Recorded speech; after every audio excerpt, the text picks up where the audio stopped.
27 मे दैनंदिन ज्ञानेश्वरी अध्याय 13वा प्रकृती पुरुष विवेक योग.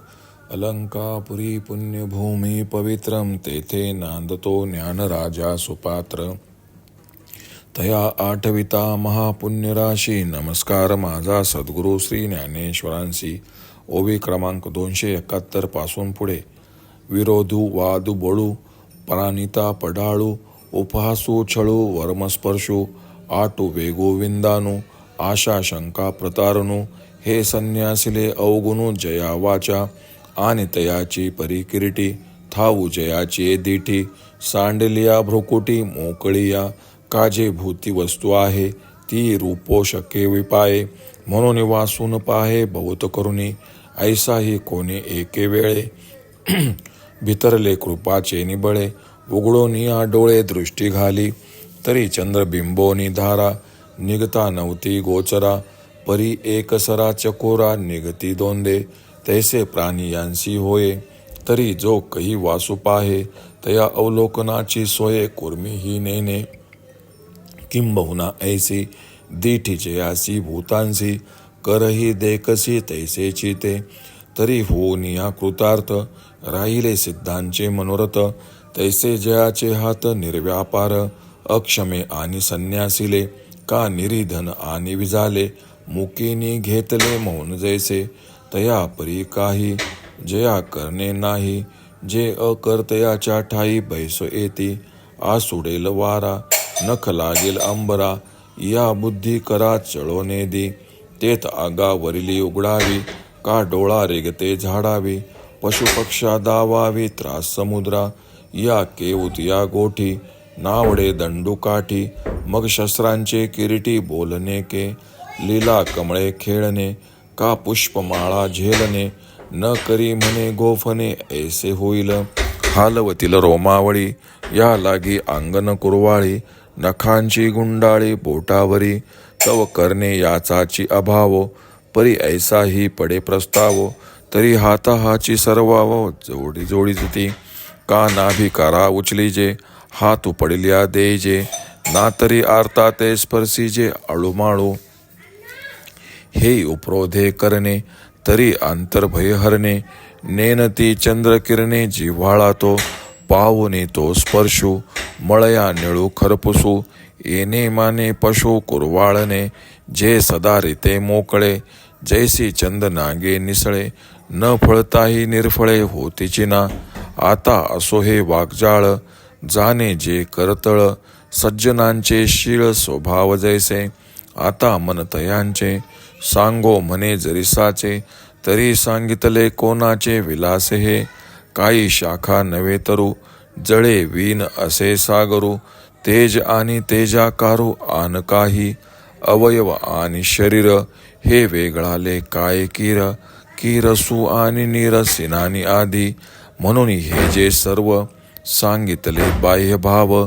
ते मनची गा सावयव ऐसे जाणे जे बीज भुई खेविले तेची वरी रुख झाले तैसे इंद्रियद्वारी फाकले अंतरीची की पै मानसीची जरी अहिंसेची अवसरी तरी कैची बाहेरी ओसंडेल आवडे ते वृत्ती किरीटी आधी मनोनीची उठी मग ते वाचे दिठी करासिये वाचुनी मनीची नाही ते वाचेसी उमटेल काही बीजे बिन भुई अंकुरसे म्हणून मनपन जय मोडे तै इंद्रिय आधीची उबडे सूत्रधारे विन साई खडे वावो जैसे.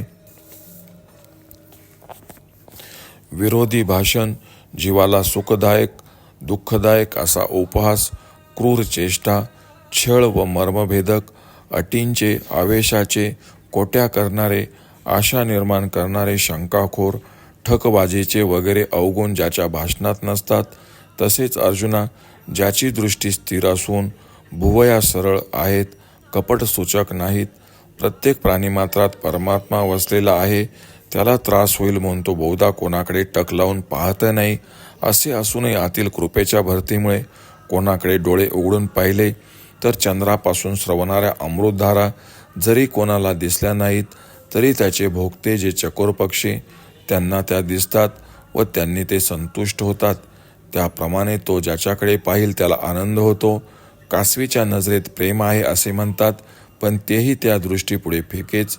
किंबहुना अशी प्राणीमात्रांविषयीची दृष्टी असते. त्याचे हात पाहिले तर तेही असेच दयातत्पर असतात. सिद्ध पुरुषांचे मनोरथ जसे कृतार्थ होतात, अर्थात मन कर्तव्यशून्य असते, त्याप्रमाणे त्यांचे हात चेष्टारहित म्हणजेच व्यापाररहित असतात. अशक्त माणसाने जसा कर्मसन्यास करावा, लाकडे नसलेला अग्नी जसा विझावा किंवा मुक्या माणसानेच मौन धारण करावे, त्याप्रमाणे त्याच्या हातास काही एक कर्तव्य न उरल्याने ते त्या अकर्त्या पुरुषांचे ठिकाणी स्वस्थ असतात. वाऱ्याला हिसका बसेल, आकाशाला नख खुपेल या बुद्धीने जो आपल्या हाताला चालनाच देत नाही, अंगावर वसणारी माशी उडवावी किंवा डोळ्यात जाणारे चिलटे दूर करावीत अथवा पशुपक्षाकडे क्रूर दृष्टीने पाहावे, अशा कित्येक साध्या गोष्टी त्याला आवडत नाही. दंड अगर काठी त्याला नको, मग अर्जुना शस्त्राचे नाव कशाला?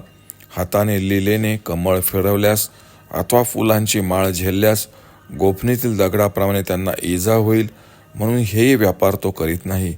केसांना इजा होईल म्हणून अंगही कुरवाळीत नाही व नखे काढली तर हिंसा होईल म्हणून तो ती तशीच वाढू देतो. हातांनी काही क्रिया व्हायचीच नाही, मग तशातही वेळ पडली तर ते हात जोडावेत.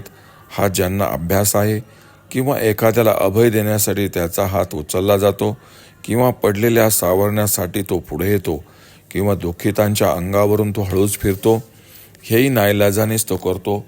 पण आर्त माणसाचे भय तो घालवितो. तेव्हा जिथे तो कृपेचा दयेचा पाझर असतो तो चंद्रकिरणातही नसतो. मलय पर्वतावरील वाऱ्याने जसा आनंद होतो तशा प्रकारचे त्याचे पशूंना कुरवाळणे त्या पशूंना आनंददायी असते. जे हात नेहमी रिकामेच असतात, पण चंदनाचा कोणताही भाग शीतल असल्याने त्याला फळे न येताही जसा तो वृक्ष निष्फळ म्हणत नाही, तसे त्याचे रिकामे हात निष्फळ नाहीत. आता हे बोलणे असो. सज्जनांचे शील व स्वभाव ही जशी असतात तसे त्यांच्या हाताचे आचरण असते. आता त्यांचे मन कसे असते हे जर सांगायचे झाले तर येथवर सांगितलेले हे प्रकार तरी कोणाचे विलास होत. फांदी म्हणजे काय झाड नाही, पाण्या वाचून काय समुद्र असतो, तेज व सूर्यही निराळे आहेत काय, अवयव आणि शरीर काय भिन्न आहेत काय, रस आणि पाणी हे काय निराळे आहेत काय. म्हणून या ज्या सर्व बाह्य क्रिया सांगितल्या त्या मूर्त होणाऱ्या मनाच्या आहेत असे समज. जमिनीत जे बीज लावावे ते झाडाच्या आकाराने वर येते, त्याप्रमाणे इंद्रियांच्या क्रियारूपाने आतील मनच बाहेर फाकले आहे. पण मनातच जर अहिंसा नसेल तर ती इंद्रियाकडून बाहेर कशी उमटेल? ज्या विषयीची आवड असते ती वृत्ती प्रथम मनातच निर्माण होते व तेथून ती वाचा, दृष्टी व हात इत्यादींच्या द्वारे बाहेर दिसते. एरवी जे मनातच नाही ते वाचे वाटे बाहेर कसे येणार? बीजाशिवाय का जमिनीत अंकुर फुटेल? म्हणून जेथे मनाचाच मनपणा नसेल तेथे सूत्रधारा वाचून जशी कळसूत्री बाहुली व्यर्थ तशी नुसती इंद्रिय व्यर्थ आहेत असे श्रीकृष्ण अर्जुनास समजवतात. ओम श्री रुक्मिणी पांडुरंगाय नमः. ओम श्री ज्ञानराज माऊली नमः.